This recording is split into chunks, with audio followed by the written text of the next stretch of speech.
అంత క్యాలిక్యులేషన్ చేసి ఇస్తేనే బయటకు రావాలి, లోపల పంపిస్తారండి. Okay okay. అన్ని రోజులు లోపల పంపిస్తారు.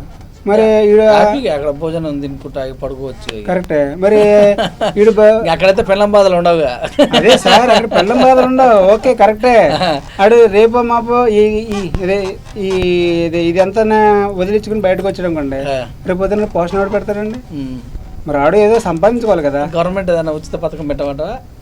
నేను గవర్నమెంట్ అంటలేదండి, పెడతామా మరీ మంచిదండి. అదే ఇప్పుడు పెడితే మరీ మంచిది. లేదనుకోండి, మాకు కష్టపడడానికి దమ్ము ధైర్యం మా దగ్గర ఉంది. పింఛన్ ఏమంటావా? సరే ఓకే, మీరు అన్నారు కదా. ఇప్పుడు ఒంటరి మహిళ పింఛన్ ఇస్తున్నారు లేదా? అవును, ఇస్తున్నారా లేదా?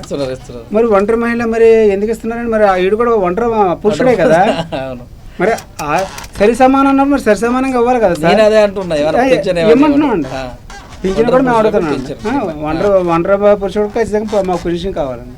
నెక్స్ట్ ఇప్పుడు లేడీస్కి ఏ ఏ పథకాలు ఏ ఏ చట్టాలు ఉన్నాయో అవన్నీ కూడా మాకు ఇమ్మంటున్నాం అండి. కళ్యాణ లక్ష్మి లాంటిది మీకు ఇట్లా ఇంకా అయ్యి అని మేము అంటలేదండి. ప్రభుత్వం వారు ఏ ఏ చట్టాలు పథకాలు అయితే వాళ్ళకి ఇచ్చారో ఓకే ఓకే సేమ్ చట్టాలు మీకు వర్తింపజేయాలి. మాకు కాదండి, పురుషులకు, బాధితుల సంఘాలు, పురుషులకు బాధిత సంఘాలు, పురుషుల మొత్తానికి. అవునండి, మరి అంతే కదండి. ఇక అప్పుడు మధ్యలో గొడవ పెట్టుకోవాలేమో, పెట్టుకుంటే అది మన ఇష్టం కాదండి. అది వాళ్ళ ఇష్టం. అది గోడ కట్టుకుంటారో లేకపోతే ఏదైనా పెట్టుకుంటారో మాకు సంబంధం లేదు. అగ్రిమెంట్ ప్రకారం పెళ్లి చేసుకోవాల్సి వస్తుంది.